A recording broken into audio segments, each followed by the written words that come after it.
In this video, I'm going to give you some composition tips in post-processing and show you how I edited this photo. Composition in photography is the arrangement of elements in a shot.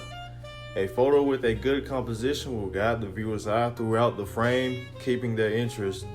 A poorly composed photo, on the other hand, can completely ruin a photo no matter how fascinating the subject is.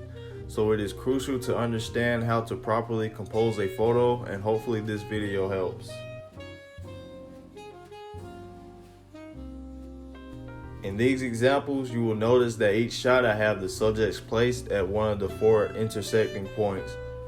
The rule of thirds suggests that you position your subjects at or near one of these 4 intersecting points because the viewer's eye will travel naturally around your composition instead of getting stuck in a center-weighted shot.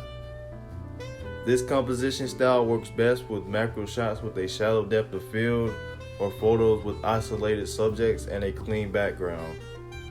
Also, a bonus tip that will help you remember the rule of thirds composition is to turn on your grid lines in your camera so that way it will always be on your mind while you are out shooting. Another thing to consider when composing a shot is negative space. Negative space refers to the space surrounding your main subject. To get the most out of this style of composition, make sure your subject is isolated with a clean background because you want all the attention to be on your subject with this style. This works best with side profile macro shots and shots with a shallow depth of field. Just try to avoid tight crops like these for this style, especially for side profile shots, because it does not give you the subject's breathing room and it will make your images appear cluttered and not as interesting. Every shot you take does not have to be a rule of thirds style shot. Since macro photography is all about those close-up details and textures, tight crops with the subject in the middle of the frame will work perfectly most of the time. Having your subject in the middle of the frame tightly cropped will instantly draw viewers to the details and textures on your subjects. So if your goal is to show off those details, tight cropping is the way to go.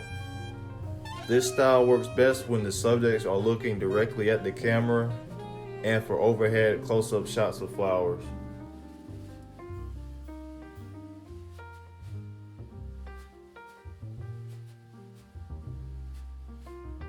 The last thing to look for when composing a shot is leading lines. Using leading lines in your photo provides the viewer with a natural path for the eye to follow, guiding them through the image. When composing a shot, look for any possible leading lines. They do not have to be just straight lines either. They can curve, bend, and twist. Like this example here of this ladybug shot. The grass in the foreground are the leading lines in this shot because they will guide your eye directly to the subject in the photo.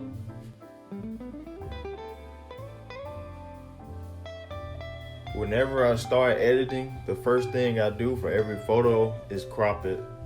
For this shot, it made the most sense for the subject to be at the top left of the frame because of the angle of the grass it's on, and because this isn't a very detailed close-up shot, so a tight crop wouldn't make much sense either. The first thing I'll do after cropping is sharpen the whole image. I know this isn't ideal because this will add noise to the background, but I will fix that later. I'll have the amount between 100 and 110 with the radius at 3.9.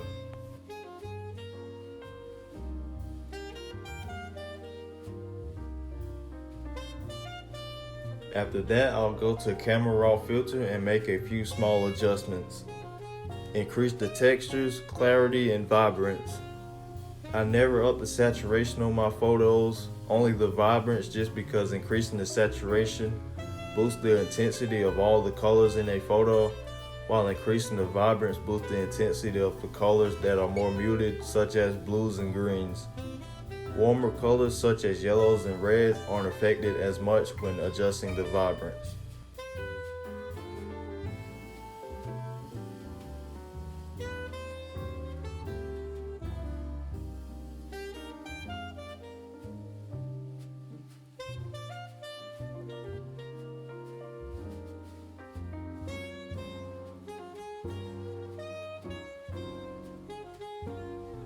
After the camera raw adjustments, I will make adjustments in selective colors and the color balance to adjust the temperature and mood of the photo. And for this image, I wanted a cooler green background because I felt like it was too warm, because I usually prefer cooler greens if I have any green in a shot.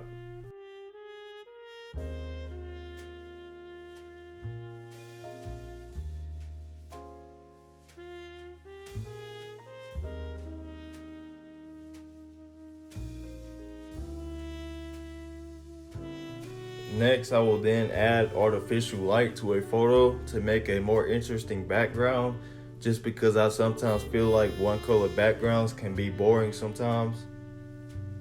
The way I do it is pretty simple. I will add a layer and paint a corner of the top of the image white, change the blending mode to overlay, and then I'll go to blur, Gaussian blur, and I will have the radius between 500 and 1000 pixels. I will then paint the opposite side a dark gray or black for contrast.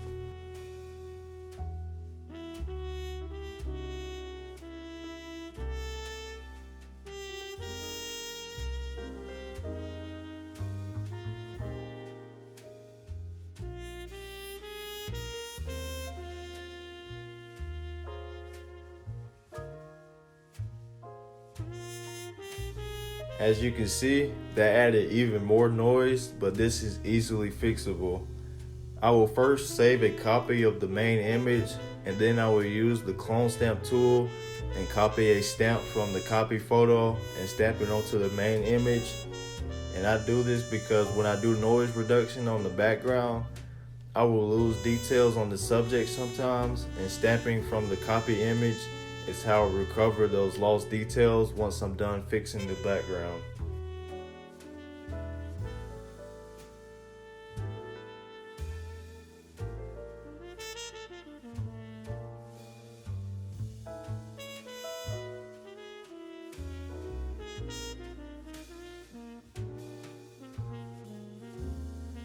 For the background, I will go to color range to select it, and then I'll go to camera raw filter, then go to details and apply noise and color reduction about 3 or 4 times usually.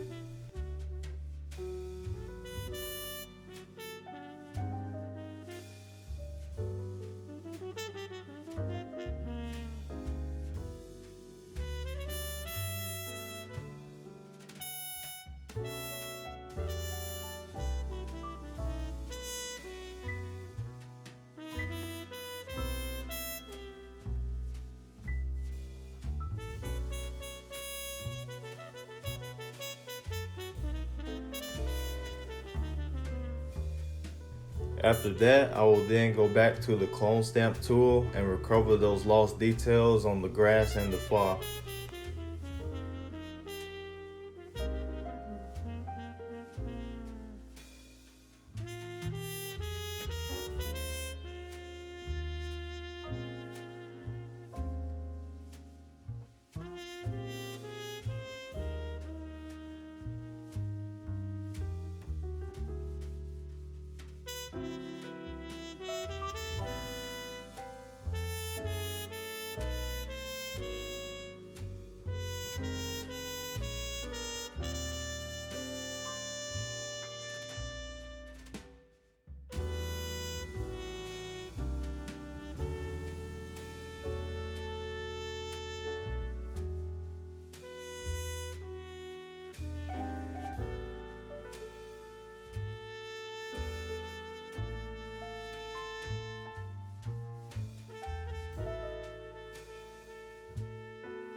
If you like this video, then make sure to like and subscribe for more content like this, and I'll catch y'all in the next one.